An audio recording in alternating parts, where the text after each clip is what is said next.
Welcome to Bandit's Keep Actual Play. I'm Daniel.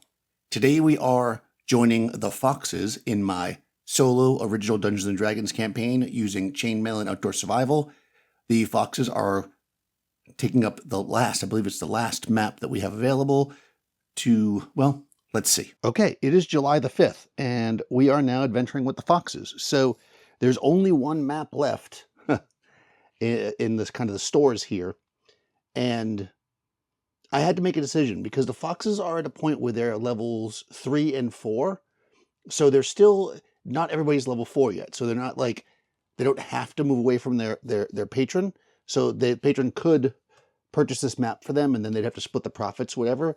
But I think after this adventure, they'd likely be at the point where they'd have to split with them. So I might as well just cut the ties early, if you will, and let them get the most treasure. So they're now free to do what they want, I guess, if you will. So this group is 1, 2, 3, 4, 5, 6 characters. We've got a cleric. Actually, she's level 5.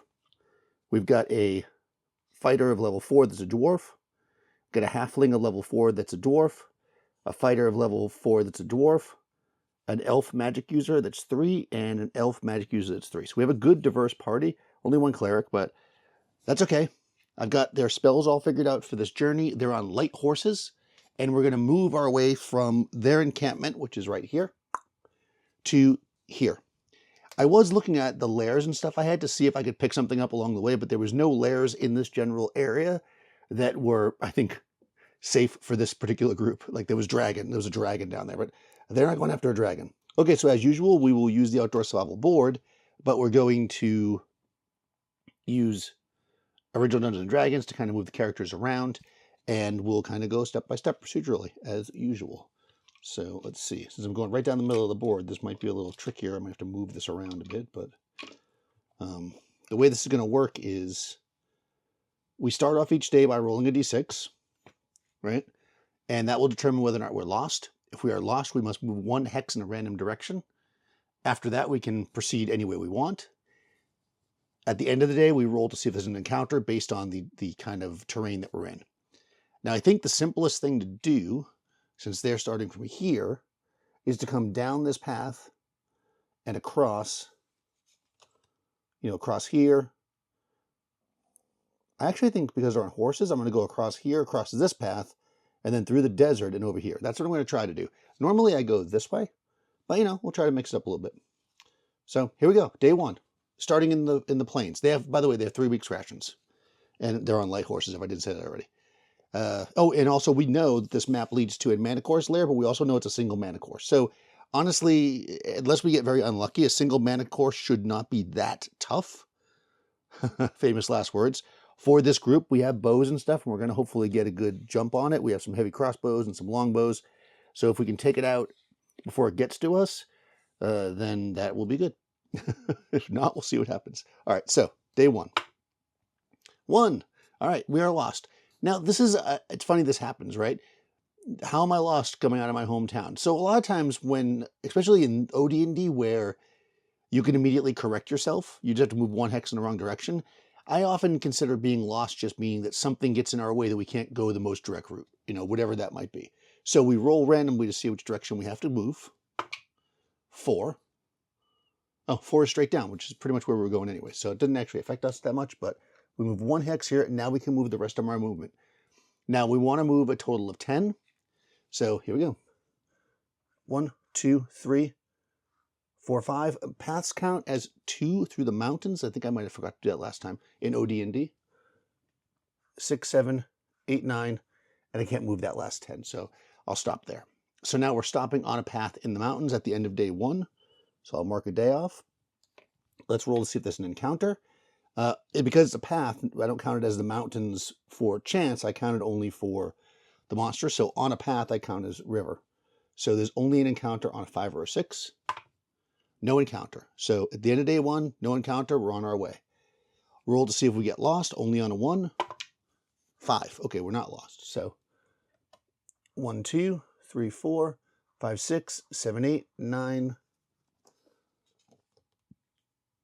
I'm actually going to ultimately go there, but because if you get lost, you have to go 1 hex in a random direction. I don't want to end up back in the mountains. So I'm actually going to go 10 and move away. Okay, so At the end of, can you see that there? You can, right? Okay, at the end of day 2, is there an encounter? Only on a 6 in the field, the clear rather. No encounter. Day 3, are we lost? Only on a 1. We are not. 1, 2, 3, 4, 5, 6, 7, 8, 9, 10. We end in the clear. Is there an encounter? Only on a 6? No. That's day 3. Day 4. We're not lost. We're in the clear. So again, it could be risky in the desert, but I think we're okay if we just do this quickly. We'll find out. 1, 2, 3, 4, 5. Desert takes 2. So 6, 7, 8, 9. We have to stop. So we're ending in the desert on the end of day 4. In the desert, there's an encounter on a 5 or a 6. There is not. Now here's the risky part. The desert, you are lost on a roll of 1 through 3. This is like the easiest place to get lost in. But I'm hoping that because we have so much movement with the horses that even if we go 1 hex in the wrong direction, it won't be the end of the world. So 1, 2, or 3, we're lost. We're lost. Okay, so what direction do we go in? 5. Oh, 5's actually where we wanted to go. So 1, 2, 3, 4, 5, 6, 7, 8, 9, 10. And we stop there. Again, that's on a path. Day 5. Is there an encounter? Nope. Day 6. Are we lost? Only on a 1. We are not. I'm going to count this out to see. So 1, 2, 3, 4, 5, 6, 7, 8, and I can get there. Okay, so that's what I'm going to do. 1, 2, 3, 4, 5, 6, 7, 8. We stop at the end of the day, end of day 6, that is. Is there an encounter in the forest on a 5 or a 6? There is. There is not. Wow, okay. That was good, easy travel. So since we're just facing one Manticore, I think we're not, and it's in the forest, I'm going to just assume that we're not going to worry about a battle map here again. Again, this is going to be pretty straightforward. We're going to effectively hunt for the Manticore. I think I did this with the Chimeras, though that became a really long drawn out battle, but hopefully this won't be. Effectively, we're going to stay where we are. So 2 chances of encounters per day. And if we get an encounter, 1 through 4 will be the Manticore because we're looking for it. 5 or 6 is something else. So is there an encounter in the morning of day 7? No. Actually, we should be resting on day 7 anyways. So this is actually a rest day. So hopefully we don't have an encounter. Is there an encounter in the evening?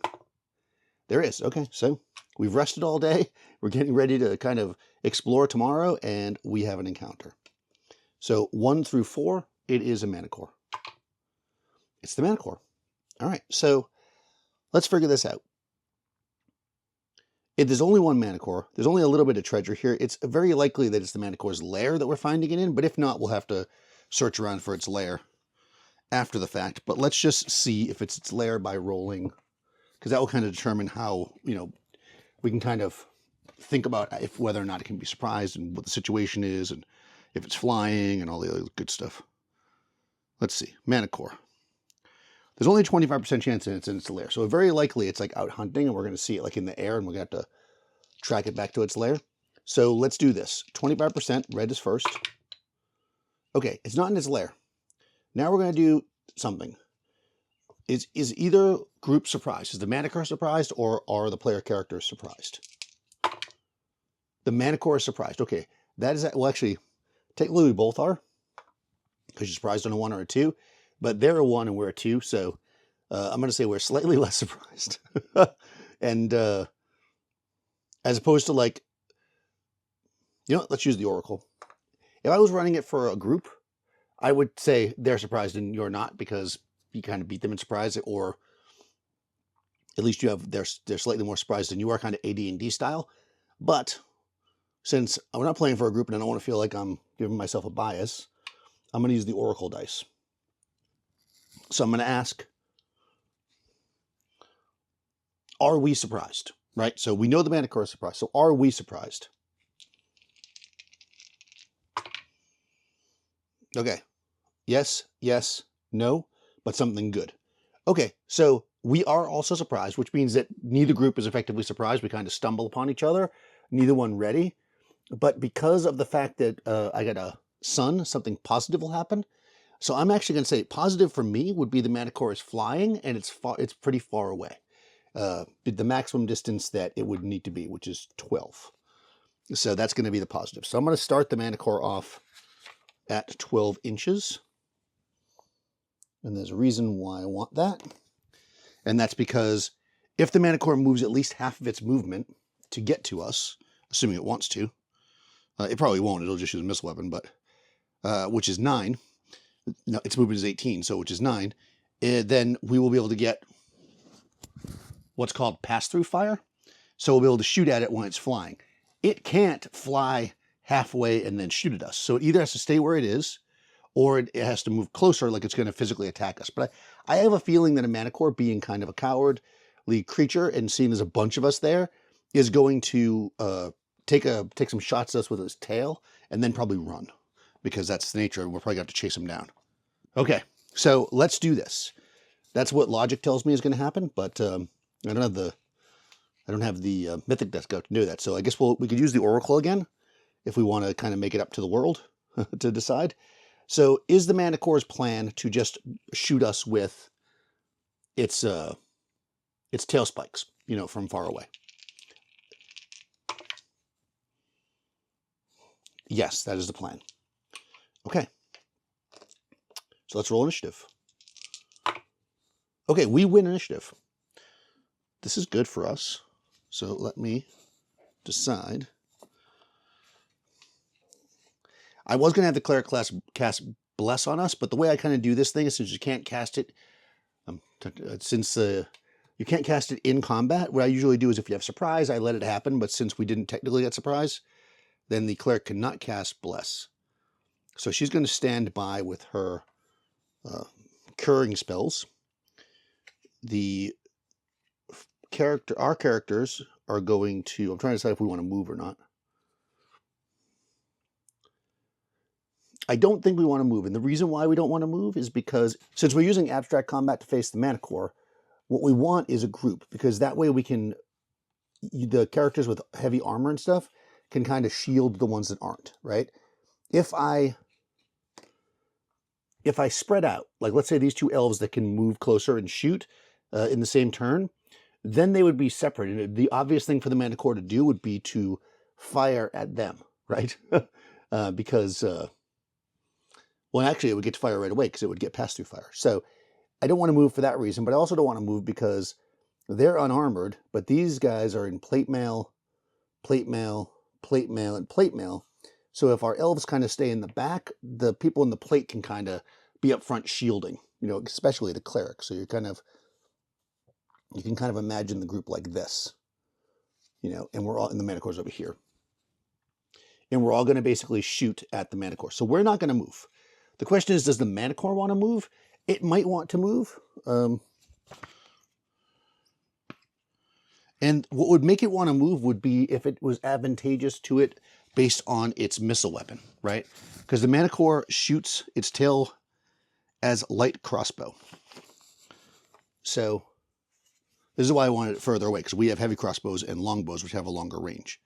So let me just check the monster stats here. So the Manticore shoots as a light crossbow. So with that in mind, right, with a light crossbow in mind, I look at the range of a light crossbow, which is, they're right at the edge of medium range with 12. If it flies closer to us, then it can get in short range and get a bonus. It also knows we have missile weapons, though. So it's debatable whether or not it would do that. So this is what we're going to do. Again, I'm just going to use the Oracle because I feel like it. I'm using the Oracle a lot today. Does the Manticore want to move forward, which will put it within 6 inches, which will get it in short range? And now it won't have moved half of its movement if it only moves 6 inches, which means that we won't get pass-through fire, right? So it has to move at least half its movement. So I think it's likely that it will do it. Yes, and something good. Okay. I don't know what that something good would be. I would say something good means we would get the pass-through fire, but that's kind of cheating. So I'm just going to say it moves forward and is going to just try to shoot. If I can think of what a good thing will be, then I will, I'll come up with it. But right now I'm not going to worry about it. So I'm going to do the Manticore first. Now, again, in abstract combat, all combat is simultaneous. So even if the Manticore manages to kill a bunch of people, they'll still get to shoot back.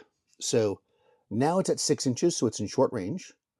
It's shooting against armored foot. So it gets 1 die per 2 figures. And remember that it shoots as 6 crossbows. So it's going to get 3 dice. Now, it moving forward, which is one reason why I did, it gets 1 extra die because it's in short range now. Okay. So 4 dice, any 6s are hits. Okay, it gets 1 6. Now, every one of our characters has more than 1 hit die.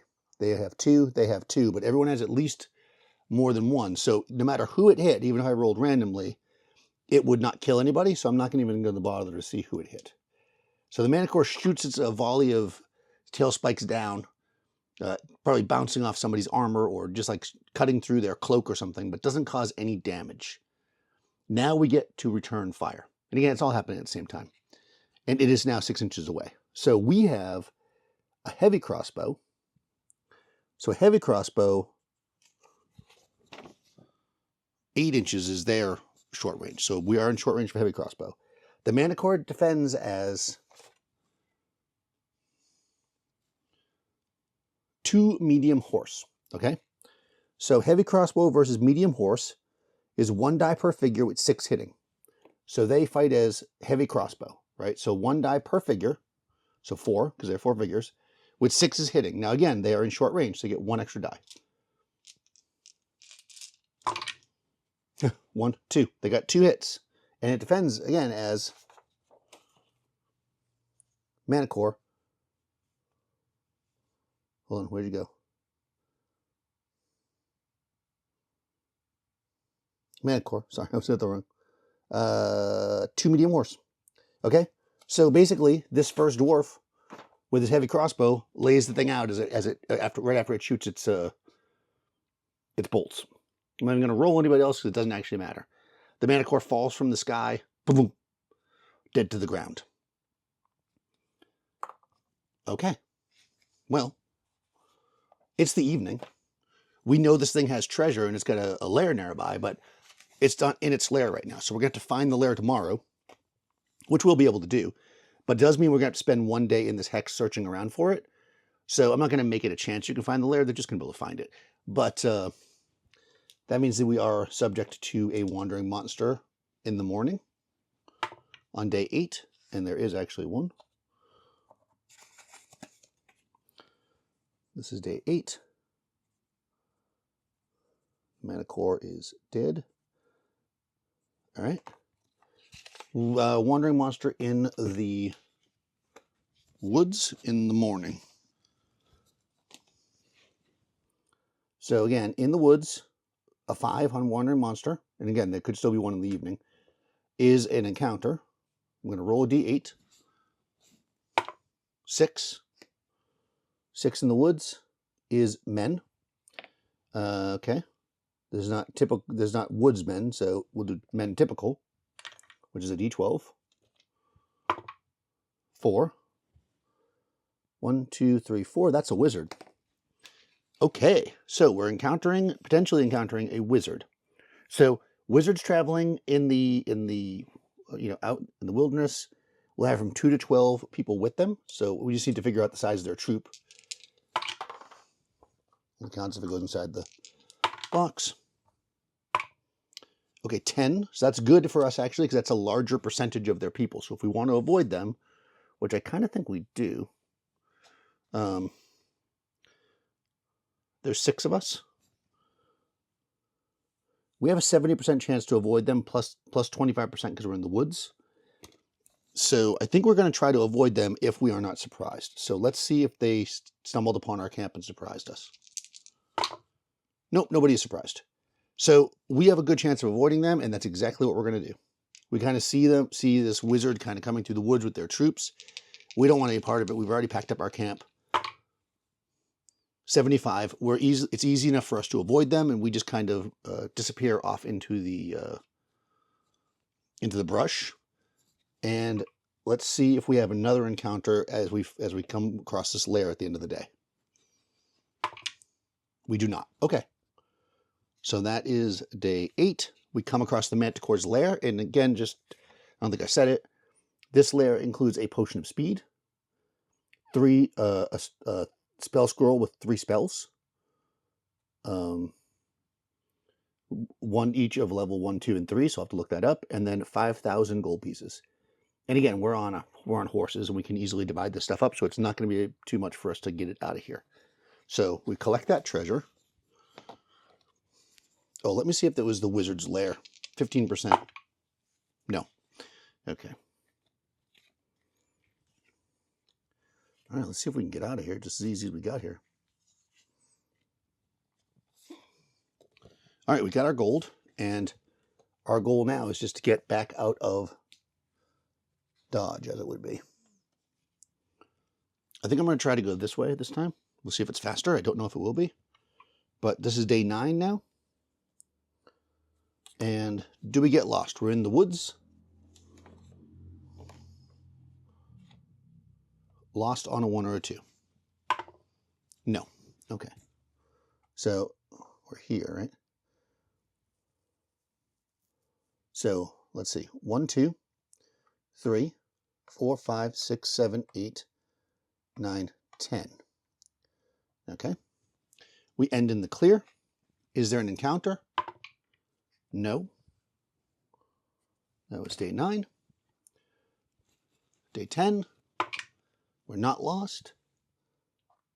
1, 2, 3, 4, 5, 6, 7, 8. Could do 9, 10 and end up here, but then we'll have to check for an encounter in the mountains. I think I'll just wait. That's probably a smarter way for me to do it. So I'm just going to stop. Encounter only on a 6. Nope. Oh, actually, tracking this the right way. That's day 10. Day 11. 2, so we're not lost. 1, 2, 3, 4, 5, 6, 7, 8, 9, 10. Stop there in the clear. Is there an encounter? There is. Okay. This is day 11. There's an encounter in the clear. What could it be? 6. Men. All right. Again, typical men. 5. Bandits. Uh-oh. All right. Well, you don't want to run into bandits when you have a whole bunch of gold, right? So we definitely want to avoid them. Let's take a look to see how many bandits there normally are. I want to say it's 30 to 300 rather. Yeah, all men are 30 to 300, which is a D10 times 30. So 180. So that is 60% of them, which is the most important part for us to avoid them.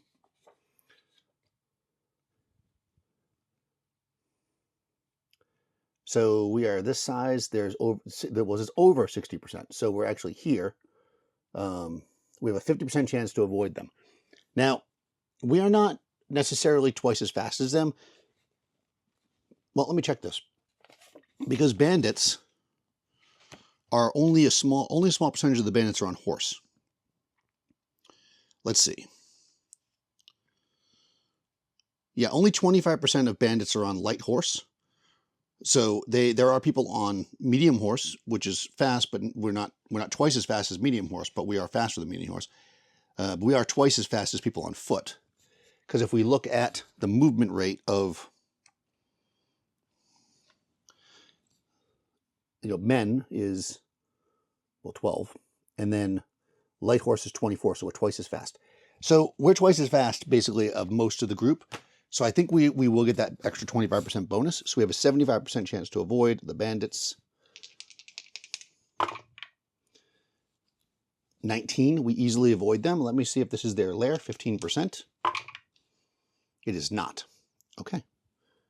So that's the end of that day. So day 12, moving on. We're in the clear. Are we lost? We are not.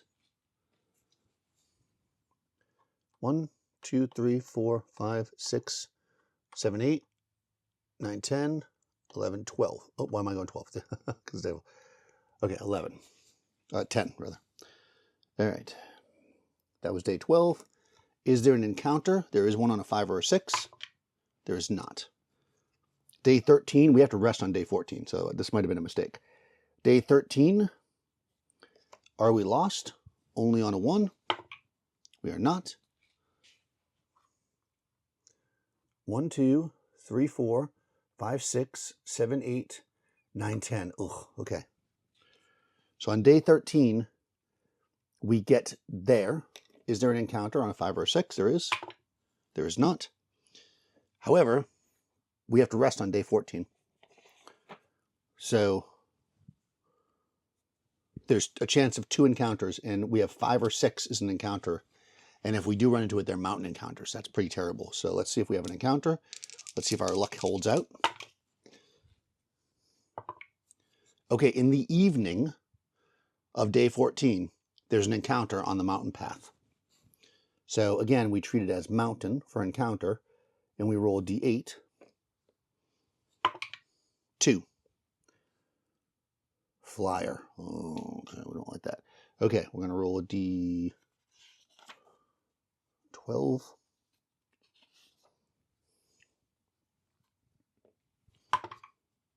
6. Manticore. Tell me that's not destiny. All right. There is a Manticore, or possibly more than one Manticore. So 1 to 4 Manticores. Oop. 1. Okay. So 1 is not bad if we have to fight it. But 1 is bad because it makes it the hardest to avoid. 25% or less gives us only a 30% chance to avoid it. Manticores fly at 18, we said, right?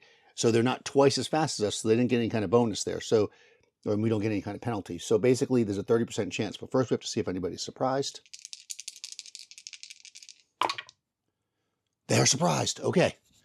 The Manticore is surprised. Now, we could... do we want to try to ambush this Manticore? Because it's surprised, we can get 1 free round of shots against this thing, and we were pretty lucky the first time. And when something surprises you, it's very close outside. It's only 5 away, so it's within short range. So we could either duck under and cover, or we could just all shoot off at this Manticore and hope that we kill it, and potentially its lair is here. Now, of course, there's no guarantee, and I'm not going to roll for Lair until we do this, so I have to decide. You know what? I'm going to use the Oracle again. This is how we're going to do it. If we decide to, whether we decide to do it or not, is going to be determined by this, and then this skull slash sun is going to decide whether the lair is here or not. We're going to say skull means there's no lair. Sun means there's a lair with a good treasure hoard, so I'll make sure that, you know, if we roll terrible on the treasure, I'll re-roll it. And neutral means there's a lair, but it's, you know, not as good. All right, so here we go. Are we going to attack these guys? Okay, we're not going to attack them. We made the decision not to attack them, but it would have been a massive treasure hoard. Okay, well, the dice have spoken. We avoid the Manticore. It flies away on day 14. So day 15, are we lost? We are not, and that should get us home. 1, 2, 3, 4. Yep, we're there. Less than half a day, so I'm not going to roll for an encounter. So we went out on 7/5. On 7/20, so we'll say if it says 7/21, we're able to adventure again. We come back. We haven't lost any characters. We really only had the 1 combat, and pretty successfully took out that Manticore. So I don't think this is going to be enough gold to really level us up, but it's going to get us pretty close. And I think that, like I said, yeah, because like this magic user only needs 300 or so experience points to level up. And that's going to put, I think it's 2 magic users that are less than 4th level. Yeah, and that's going to put basically everybody at least 4th level. And we've already abandoned our patron, so we can't go back to him anyway. So the foxes are now free agents. There's no more maps available as of right this second, and I'm pretty much done playing for the day, so we'll see. The next time I play, I guess I'll have to produce some maps. Or potentially I'm thinking about just having the characters go out and search around the wilderness to see if they can find anything of interest. Kind of randomly riding around. We'll see. I'm not sure about that. That might be fun. That might be incredibly boring. Because we're just going to have to look for layers, right? Maybe I'll see if I can modify the rules slightly to make that more interesting. If you've been enjoying these actual plays, please do take a moment to like the video, subscribe to the channel, check the description. There'll be links down there to most of the stuff I'm using. If I'm using something and you don't see a link, please do ask in a comment and I will do my best to find it. Also, my Discord server link invite is listed down there. Go ahead and sign up for that. Lots of great people talking about RPGs, designing them, playing them, and just general chat anyways. Talk to you soon.